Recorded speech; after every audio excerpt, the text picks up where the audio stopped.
Good afternoon, and thanks for joining us for Living Local, your lifestyle show for all things Charleston and beyond. I'm Ashley Meservey.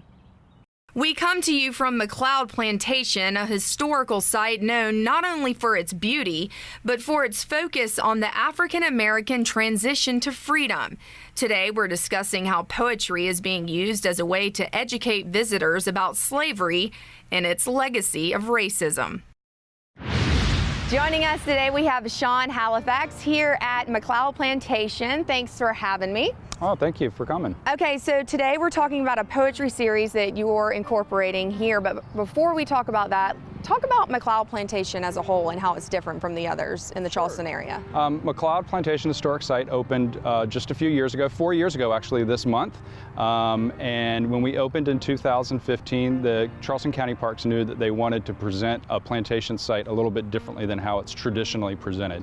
So one of the things that really sets this site aside from other plantation museums that you might visit here in Charleston or across the country is that really all of our focus, most all of our focus is on the experiences of the enslaved people that were here and their descendants as they transition their lives from lives of slavery and enslavement to freedom, and what that ongoing process is like or was like for those people. And as often as we possibly can, providing perspectives from where they were during this whole time period, from 1850s all the way up until 1990. Wow. And so you're using this poetry series, like Poetry in McLeod, to do this in a different way. How does it work? Sure, this is part of a larger effort on the part of Charleston County Parks here to use the arts as a way to have some of the more difficult discussions that we might get into at places like McLeod when we start talking about slavery and racism. So, and the legacy of slavery, which is racism, and how the arts can kind of provide a place where people are more comfortable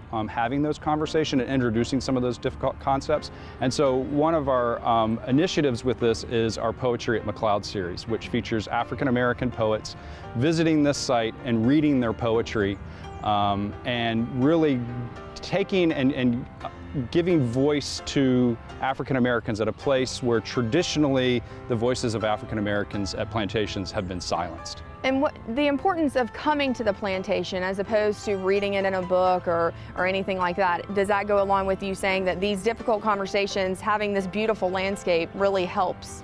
Sure, absolutely. Actually, it's not so much the beautiful landscape as it is just the landscape and what happened here. In fact, talking about the beauty of the landscape is part of the story, of course, because what we see today is not what was here in the 1850s. It was a very different looking landscape. And so part of this legacy is to address, well, why does it look like this? And poetry gives us an excellent opportunity to explore that landscape. So if we were to read poetry or listen to poetry in an auditorium, it would be very different than being in the very landscape where people for so long ago were enslaved and their voices were taken away from them. To be able to give voice back to folks at a place where that has happened is a powerful way to address some of these difficult issues. And so where will these poetry readings be? Like, I know we have this slave dwellings, cabins behind us. Like, will it be out here? So we're standing right now is where the poetry readings take place. So this is a deliberate selection. When most people come to a plantation site, the first thing that they see oftentimes is the front of the main house. And that sends a message. And that message was a deliberate message on the part of the owners of the plantations, of power, of wealth. And here with this series, we set it to the side because we're in the yard and the landscape that was occupied by people that were enslaved here at one time. And so this gives even more power to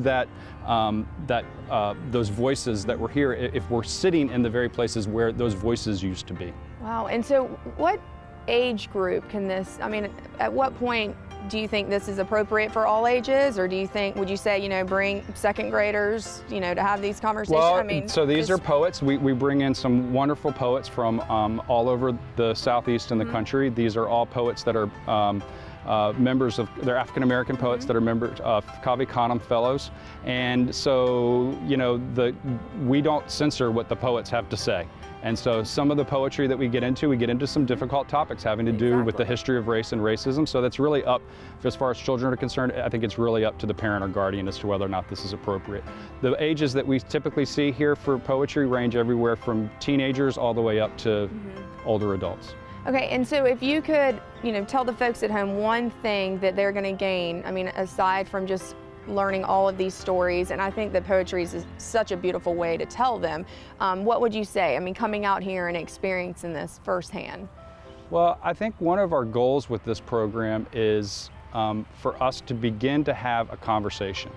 And for many folks, in order to have a conversation, you have to listen first. And so this provides an opportunity for people that may not have heard some of these stories or some of these perspectives to listen, so that then maybe we can engage in a conversation that has the power to heal, or can have the power to heal. In fact, our first poet in this series this year, that's really one of her primary themes, is how poetry has the power to heal. And that's a recurring theme. And so you know, being able to set it here in a place that has a lot of tragedy, but also a lot of perseverance to have occurred, again, makes this a really powerful opportunity to have some of those difficult discussions. Okay, well, Sean, thank you so much for having me.